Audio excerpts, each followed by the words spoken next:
Yo, what it is, good people, we back another day on Keep It G News, and today we're going to talk about what we talked about yesterday, but we're going to go a little bit more into detail, you know, and I'm going to bring something into this conversation, into this equation that you're not going to hear nowhere else on YouTube, and y'all know when I say that, I mean it, straight up. So this one of them videos you're going to have to watch from start to finish, because this video need to be done, because it's a lot of Armani Kellys out there, you know. And I gotta make that clear, because a lot of times when I speak on these situations, I'm not actually talking about this person. I'm just using them as like a focal point. But it's really a bigger conversation that need to be had, because it's a lot of this going on. And basically in my video I did yesterday, and if you haven't watched it, go back and check it out. I detailed that I thought Armani Kelly was trying to be a part of this gang, but this gang ain't really want nothing to do with him. You know, he was attracted to the allure of the gang, and they preyed upon that. You follow me? And you're actually going to hear Armani Kelly say this, not that, but you're going to hear how he speaks of this gang and the lengths that he go to prove himself. You're going to see that in this video. But I was saying that this really wasn't him. It wasn't him. And I based everything off of that Facebook Live conversation. That's what I noticed. I noticed him just being happy to be on the phone. And these guys was just listening for their own amusement. But he thought they was his friends. He thought they was his blood brothers. But it's a lot of that going on in our community across the United States. You got people that want to be a part of something so bad that once they in it, they just blind. They don't see nothing else. You know? They turn off all sense of awareness, because this is where they feel, this is where they think they want to be. They think they're comfortable. But in reality, the walls is falling down all around them. And it's bigger than Armani Kelly. Like I said, he's just a focal point. And I'm going to also bring something to this conversation that you ain't going to hear, because a lot of people don't like talking about this. It's one of them uncomfortable truths. A lot of some things that people don't want to take as fact, because it's hard to deal with when you think about it. But before we go there, before I get into all of that, I want to take y'all back into yesterday, in the last news video that got released. Now, maybe a new one out now, but this video is important for me to show y'all to explain what I'm ready to explain. Check this out. The story all evening long. He's live now with the latest details. Dave. Yeah, and a bit of an exclusive detail here. Right before our 10 o'clock report, a man came up to us and said he is the brother of one of those three men, and he said that the concert that they were supposed to play that was set up for them was actually a setup and was targeting one of those individuals. They say that concert was canceled hours before the reports of them going missing. So police haven't been able to confirm that yet. We are checking with Detroit Homicide. They are looking into it. We'll let you know what they tell us. Meantime, Michigan State Police, they're working this scene, and they say the progress has been slow getting into this building because of rats, an infestation of rats and other very treacherous conditions. Michigan State Police, Detroit Police, and other law enforcement support teams working into Thursday's evening hours investigating this at least partially abandoned apartment complex at McNichols and Rosa Parks in Highland Park, where three bodies were discovered. Fox 2 sources believe it's the bodies of rappers missing since a Detroit concert they were set to play got scrapped almost 2 weeks ago. State Police said members of the Homicide Task Force, Metro South Post, and MSP Forensic Lab were combing through the scene with search warrants being obtained. 38-year-old Armani Kelly, 31-year-old Montoya Givens, and Dante Wicker, 31, were slated to perform at Lounge 31 on 7 Mile near Gratiot on January 21st. However, the event was canceled after organizers could not reach them on their phones. Fox 2 talked with Armani's mother the other day about her own efforts to find her son. Somebody knows something. Somebody will speak. I don't know when, I don't know where, but it will come out. We were able to pull phone data and see that there's no activity on any of their phones. They're not hitting any towers. The mother of one of the victims the next day made a report of the missing person. That mother became very proactive in the investigation and started searching for her vehicle through OnStar. Within days, the car Armani drove from Ascota to the Detroit area was discovered in Warren. That's when news reports prompted the families and friends of the missing three to ask questions. On January 27th, information is aired through media on that individual, Mr. Kelly, and him being missing. And once that happens, other family members of the other missings come to realize that that's a friend of their loved ones, and they haven't seen them either. So then they both get reported missing. Once again, Detroit police looking into a tip that actually we passed along to them after a man came up to us. He talked to police here first and then talked to us and said he's the brother of one of those three men, and that concert was a setup targeting one of the three, and that it was canceled hours before they ended up going missing. So a lot of a new detail that police are sorting through as multiple police departments work this case. For now, we're live in Highland Park. Dave Kinchin on the Edge. 3 men found in a vacant home. So they had to walk to get in there. And that's what goes into what I was saying yesterday. That's what goes into what I was saying yesterday, because ain't no any three group of friends that's going to go in a vacant house willingly, even with a gun to them, because you know what's going to happen there. There's no leaving there. You know? And in that situation, you might as well shoot me where I stand. Because I'm not going in there with you. So I can't be found. These shit, you're going to get caught for this. You got to shoot me right here on this street. Straight up. But that was yesterday. But today we on something different. Because, like I said, I thought more into this situation. And I was thinking like, maybe people don't really understand what I mean by what I said. He not really from this lifestyle. Like, he really ain't have no business in Detroit. Because though he been in prison, and y'all gonna hear how he talk about this prison and what the prison done to him, I think it gave him a fake sense of realism. I think he thought that this prison and the time that he did in prison validated him, just like a lot of people. Like I said, this is bigger than him. A lot of people go to prison and they feel like it validates you. So it's like, now I can be what I always wanted to be. But in reality, you still this same person. You just been in prison. It don't change nothing. Not at all. But like I was saying, I was looking into Lansing, Michigan versus Detroit, Michigan. The ethnic group. What's the percentage of blacks to whites? Because I really wanted to find out how far removed is he from these guys he was allegedly talking to. Like, is there any connection? You know? I wanted to compare their upbringing, their environment to his. So I looked up race. I looked up how much the people are earned, their economics. Then I looked up the murder rate. And the numbers are drastically different in almost every category. So that's why these guys viewed him like this. You feel me? Not to mention, where he from, Lansing, Michigan, is an hour away from Detroit, hour plus. So they probably already got a preconceived notion of who all these guys is out there. Not saying that, you know, I ain't calling them nothing bad. I'm just saying, people that know. People that know. You got the city, and then you got the counties. And the people in the city look at the people in the counties a certain type of way. Let's be real. But then you got Armani Kelly, who been to prison, was locked up with these guys. He was locked up with these guys. And listen to the things that he said he was dealing with while he was in prison. You know, the things he was doing for the gang. And look how he almost like glorified it.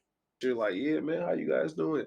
You a part of me, excuse me. You might make it on a lot of spots, but there's gonna be whole niggas who gonna slide in your lane, think shit sweet, and try to take advantage of you. And that can't happen. You know, that's not how we can't live like that. You know what I'm saying? That's not my life. So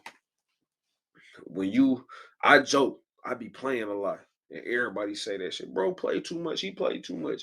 And it's true. You know what I'm saying? But at the same time, everybody knew of me. When I got mad, I'm about to shake something, nigga. I'm not about to play with you, nigga. Don't play about my money. Don't play about my gang. And don't play about my motherfucking city. I don't want to hear that Lansing shit, bro. I don't give a fuck. You better fuck with me if you think you about to just throw some Lansing shit out. Because this shit will turn real fast. I don't fuck around like that. Because that little hoe shit turn into bigger hoe shit. I don't want no parts of that. I'm good. Mm-mm. So it kind of like, it breaks you down a little bit. Breaks you down. Cause I don't think I was as violent as I was in the streets than I was in prison. You know, before I went to prison, I just got more accepting. You know, there's certain shit I don't think I would have took all the way, you know, without like a lot of peer pressure or some shit. You know, there's some shit that I would have just shrugged off if I was by myself. You know what I'm saying? Or I'd have just like, no, I can't take that risk. But after prison, nigga, whatever I decide on, it is what it is. I don't care about the risk. You kind of devolve in a way. Like you started off being a regular person, and then all you hear the most aggressive music. You know what I'm saying? All the most violent songs you could think of. That's the only shit niggas want to hear about how they gonna kill somebody, how they did this today, also how it's sliding this and sliding that. You feel? That's all niggas want to listen to. On top of that, shit we read, niggas be reading all these niggas be reading hood books, all this imaginary shoot 'em up, bang bang, make believe shit where it's some everybody just a top shooter, everybody pull out a gun at the last second, and all headshot shit. You feel me? You feel me? This all the niggas talk about. Niggas talking about glorifying the other shit they did. You know where they beat this nigga ass, stabbed that nigga, whooped this nigga ass, did this, did that, and I ain't gonna lie, I was part of that too. I glorify my shit. I talk my shit up for real, cause I earned it. I earned it, all them stripes. Earned it, that shit. But when you watch that shit, man, and this all you hear, you in an echo chamber. You hearing all this negative shit all day, every day. So now you like, man, fuck it. Fuck it. Stab somebody, fuck it. This nigga swerved in my lane, beat his ass, fuck it. Take that nigga to the box, nigga. You know what I'm saying? The whole mission to get you off the yard. I don't care if I win, but you're not gonna be here. Bet that up. You know what I'm saying? Sliding on everything. You know, taking off on shit, stabbing shit, beating niggas' asses. And you lose yourself. And you lose yourself every time. Because the more shit you do, the more you get recognized for that shit, the more of that shit that come around you. You know what I'm saying? The more of them type of niggas, whether they telling the truth or they lying, end up around you. And that's all the shit y'all talk about every day. This same stupid ass shit. And once I got out and I came home, I really realized, like, damn, I'm fucked up, man. Like the burger. Burger is a level 5. So this is the highest level of punishment that the state of Michigan could offer you. Burger level 5, the whole. You know what I'm saying? Because Marquette and IMAX, them 5s, you in the hole in Burger, you in that bitch. The longest I ever did in the hole in Burger was 11 months. The second longest was 10 months. The third longest was like, I want to say 8 months. And the least I ever did was 7 months. So, Burger level 5. When you go to the hole there, first and foremost, you get strip search. We in level 5. You get strip search anytime they even think some shit's up with you. You know what I'm saying? So you go to the hole, they take you to the showers, you got a strip search. The showers in the hole is fucking disgusting. They gross as hell. It's 2 showers for 22 motherfuckers on a rock, if the rock full. And all of these niggas got to get in them 2 showers. And if you at the motherfucking middle, you always gonna get a boat shower. You know what I'm saying? That's why the front and the back of the hall is the best. Because if you at the front of the hall, you gonna get a brand new shower every other time. If you at the back of the hall, you gonna get a brand new shower every other time. But if you in the middle of the hall, you gonna stay with a bog shower. You gonna forever have the worst shower. You know what I'm saying? I was in the middle of the hall last time I was in the hall. I hated it. But they take you in there, dirty ass shower, and that bitch in that mindset, ready to tear some shit up for real. Like, I don't even want to be in GP no more. I'm so used to being in the hole. I don't even like being around these niggas that much. You know what I'm saying? Like, I can't stand that shit. Send me back to the box, man. And I just didn't do no weird shit though. You feel me? So for me, I'm not going to the hole unless it's gang involved. You know what I'm saying? If it ain't about the mob, what's the point of going to the hole for? Then I'm just wasting my time in the hole for no reason. I could have handled some shit for my guys. Them YouTube videos that he put out basically validated everything I said. And I didn't even watch them videos before I said what I said. Like I said, I based my whole assumption or my whole analysis off that conversation. You can see straight through it. You know? You can see straight through it. Then you get the news anchor basically saying that it wasn't even no party. It never was a show. He was the show in this situation. He took the bait. And it's sad, yo. And for these guys to do that to this guy, a grown man, I didn't even know he was 38. That lets you know enough right there for him to be 38 and to still have this allure of these gang members, of prison life, of the streets. Lets you know that it came late. Because most guys my age, by the time we get our age, we ain't worried about no streets. We did that in the teenage years. Those days are long and gone. Fun while it lasted, good that it ended. Straight up. But Armani Kelly, he wanted this connection. He probably always wanted to hang in Detroit. He couldn't wait. Picked up his homeboys. You know, we ready to hang with some guys that deep down inside we really want to be. But that's backwards because it's like, why would you want to be from an impoverished neighborhood? Now, I ain't saying he had it great. No, I ain't saying that. I'm just saying the numbers don't add up. The numbers don't add up. People where he from don't have no business down there in Detroit. You leaving from a area that got 30 murders a year to an area that got 300, 350. Totally different. The people are different. The environment is different. The way people react to things is different. It's not the same. We're dealing with two different type of people here. But Armani Kelly was allured to the gangsterism. And he didn't have to be. We've been sold this fake narrative of the streets. And you gotta be from this environment to react a certain type of way. And you really don't. You're a man if you from the streets, and you're a man if you ain't. You feel me? And it's just crazy that so many of us get caught up in this web. Because that's all it is. It's a web. We get caught up in it. And that's what leads me to what I really wanted to talk about. Watch this. I'm doing everything I possibly can. I'm out there hitting the roads, hitting the pavement. Where is the police department? They didn't do their job. I don't want to be Dateline and wait 20 years to find his body. I'm angry because you did 8 years in prison and you didn't die, and now you come out and they kill you. He's dead. I don't care. I love that people are optimistic, and I love that they think there's hope. I know in my gut I'm the mother. Monday rolls around and we still heard nothing, and that's when she went and filed the missing persons report, and then I drove 4 hours to pick her up and then 3 hours to Detroit. Do you have the same feeling as Lori that he is no longer alive? I can't think like that. I can and I do, but I will not believe it until I see proof. Why did I play that video? You ask, right? Because I had a conversation with one of my homeboys a while back, right? And he had a lot of things he was going through outside on the block, and like treacherous situations, dangerous situations. And he was laying low. He wasn't coming back around, but it was people started talking like he was scared.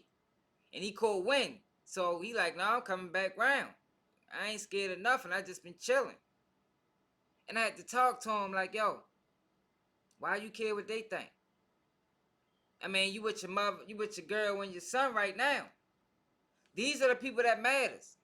Them guys outside on the block, they ain't even gonna shed a tear if you die, bro. Straight up. They ain't gonna mourn. They ain't gonna make sure your family's straight. Why does that matter? And then when you circle that back into this situation, those are the people that cared. His mother, his girl. The only two people you see relations to this guy that's on the news. You understand what I'm saying? Those people know him. His mother birthed him, watched him raise him, watched him grow. His girl been with him from X many years. They knew that lifestyle wasn't for him. You feel me? They had the conversations. Mother, son, you need to straighten up. Those guys ain't your friends. Girlfriend. Hey, don't you think you're a little bit too old to still be repping this gang? I mean, you 40 years old. Don't you think it's time to hang it up? But I said that to say this to them. Because one of the things that people don't like to acknowledge when you're dealing with these type situations, and mind you, I'm not just talking about him, I'm speaking in generalities, that these people often live with regret after their loved one passed. You ain't gonna hear that nowhere else. That's one of the harsh realities that people don't like talking about. It puts the accountability on them and takes it off of other people. And you know people don't like being held accountable. But you did everything you can do. You had the fusses and the fights and the long conversations and the jail phone calls and the bail money. You did all of that. It's up for this person to make that change. So I know it's hard, but you can't put this on you, man. Especially when you know you did it all.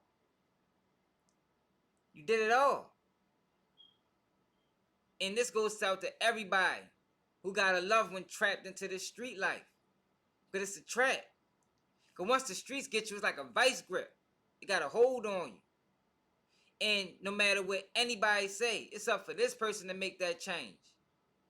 Straight up. Some people make the change and end up doing well. Then some perish. And then you got the family members left wondering, what if? But don't what if you know you did it all, man.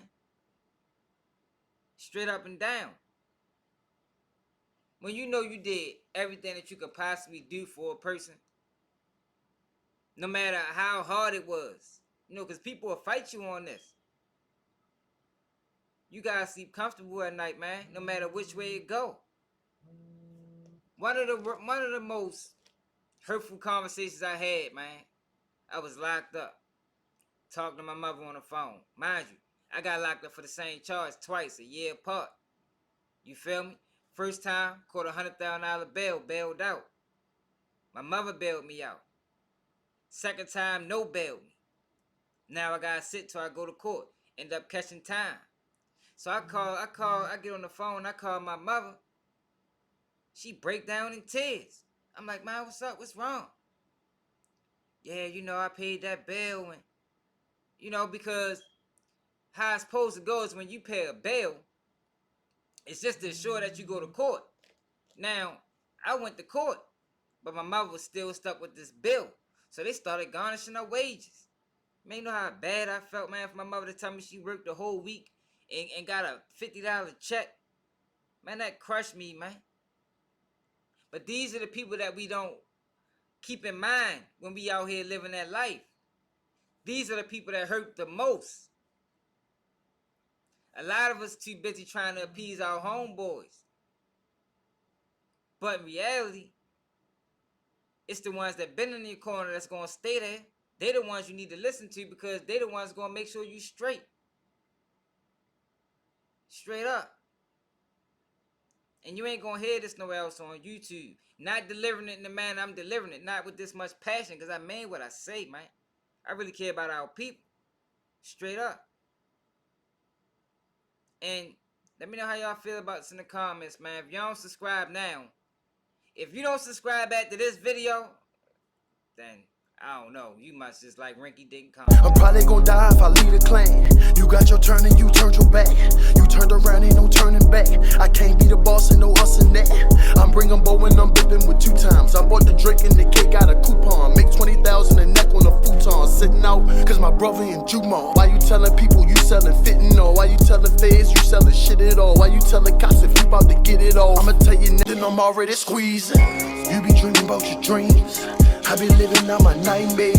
I been missing, I been bad. The other night she was right there. I be lurking with my bros. I be crying with my mom. She be praying to the Lord that I don't turn into a monster. You be dreaming about your dreams. I been living out my nightmares. I been missing Kevin Bates.